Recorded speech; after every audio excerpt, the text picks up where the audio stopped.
Metallophyte lichens. Metallophytic lichens are those lichens that can tolerate heavy as well as light metals. They grow on the areas which has high concentration of metals. Now, we know that lichens are an amalgamation of the fungi and algae. Among fungi, it is mostly the ascomycete and a few basidomycete species, and among the algal species, it is both green algae and sometimes blue-green algae, or a combination of fungi, green algae and blue-green algae.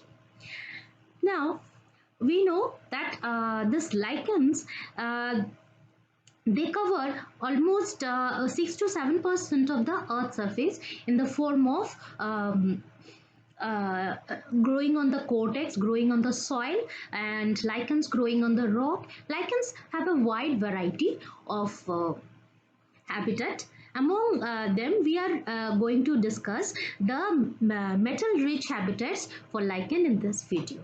Hello friends, I am Mayantika.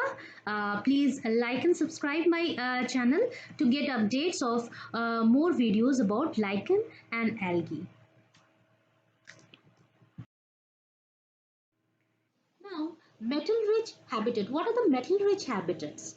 We know that first metal-rich habitat is the slags, from the mining, and other metal-rich habitats are the rocky outcrops, scree-covered hilltops, areas near the railways or the road, or any area, that any soil that is contaminated with heavy metal. How the soil gets contaminated with heavy metal? When the particulate form of metals they deposit in the soil becomes contaminated with the heavy metals. So all this range of metal rich habitats are occupied by lichens as well as many other species also. And among the lichens, the metal habitat rich lichens, we can divide it into two fractions. One is the lichens that are found exclusively in mineral rich habitat. Another group is that lichens which can grow in both mineral rich habitat as well as other habitats.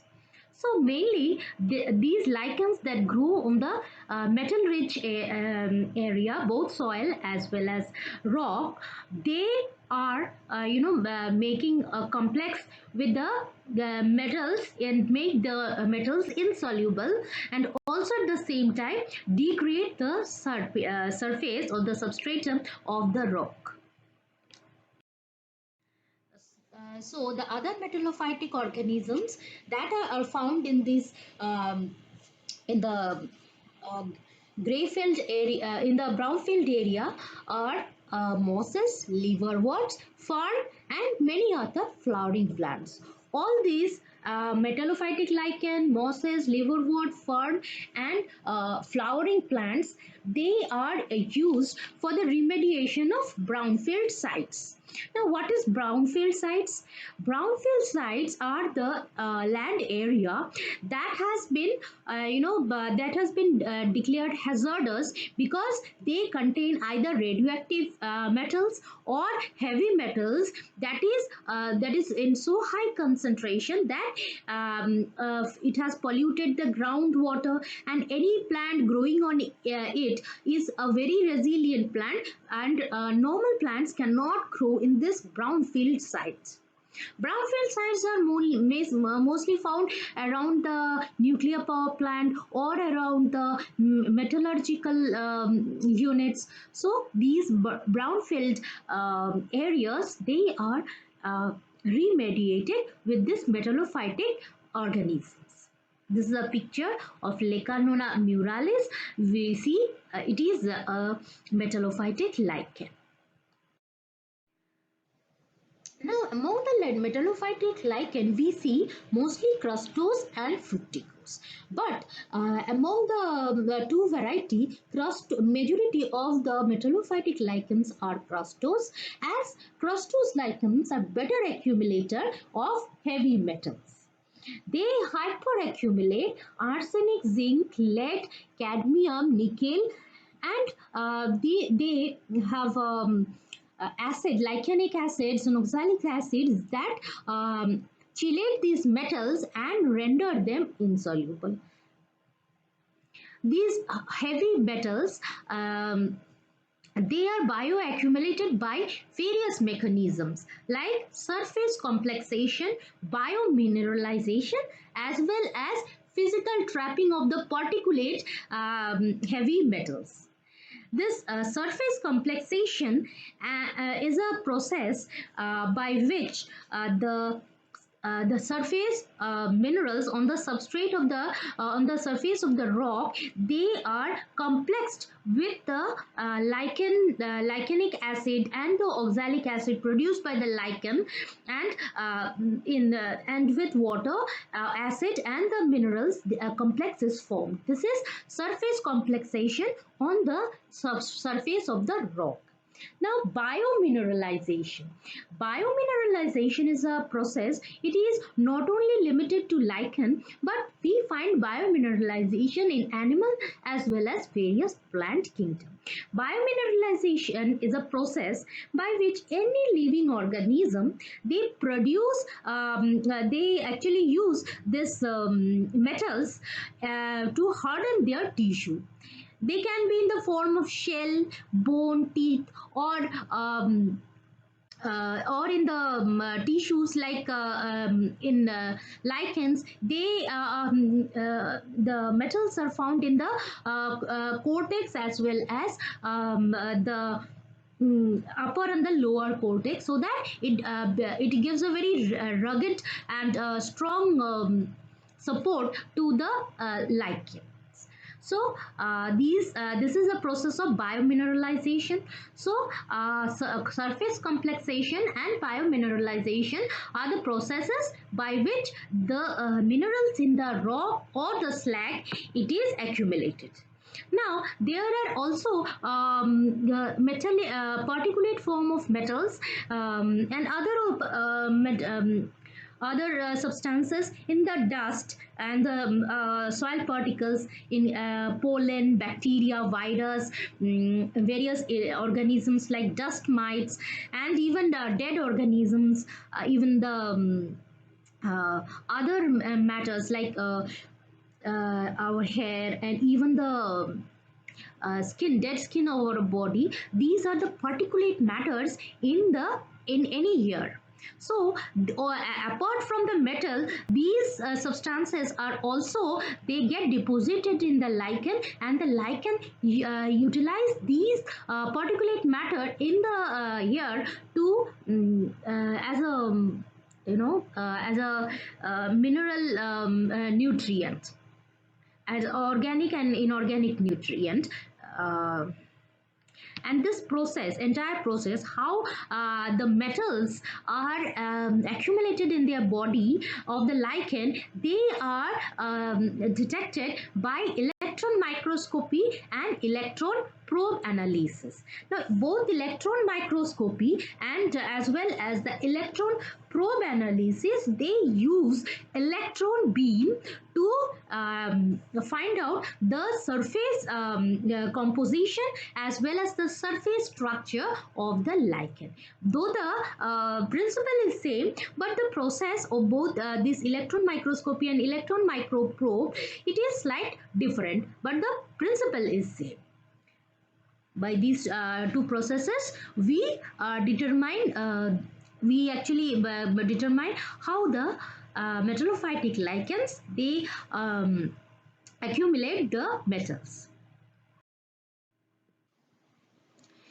Now, Metallophytic lichens, they have apart from the characteristic of accumulating metals, they also have a characteristic of having a bright colors. These colors are due to the minerals that is present on the ground. These are the examples where different kind of lichens according to the substrate have developed a different color. Also, with the change of composition of the substrata, the color can also change. No exact process of weathering. It is formed just beneath the substratum or beneath the surface of the lichen. The lichen just beneath the surface, actually they secrete oxalic and lichenic acid, which are surface complexed with the metals, and this process is also done naturally, found naturally during the natural process of weathering by air and water, effect of air and water. So apart from this process of chemical weathering of the rock by the lichen, there is also physical weathering where the hypha of the lichen they reach the cracks, and they expand, and thus this expansion and contraction of the rock is also due to the heating and cooling of the rock. So this heating and cooling of rock, as well as the hyphal extension of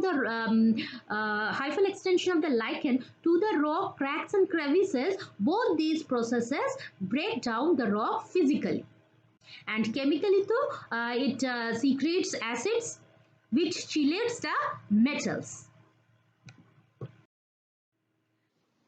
So this chelation, by this chelation we see the chelation activity is mainly concentrated in the area just beneath the lichen, or the area where the lichen is present in the form of lamella. This etching helps in chemical breakdown of the rock, and this etching produces many secondary products, these which are later crystallized. But these lichenic acids are mainly produced by the fungal partner. And the process of weathering of the lichen is quite similar to the natural pedagenic process. The metallophytic lichen, apart from chelating the metals and bioremediating the brownfield area, it also acts as a pioneer species in ecological succession of the brownfield area. How? The lichens, as it grows, it releases the nitrogenous compound, it leaks out nitrogenous compound, and this is done by the cyanobacterial components. So as the lichen grows old, it traps the dust particles, particulate matter in the dust, and which acts as a substrate for growth of other forms of life. Also it releases nitrogenous compound, so it creates a very nutritious substrate for other plants in the succession. Also it makes the land it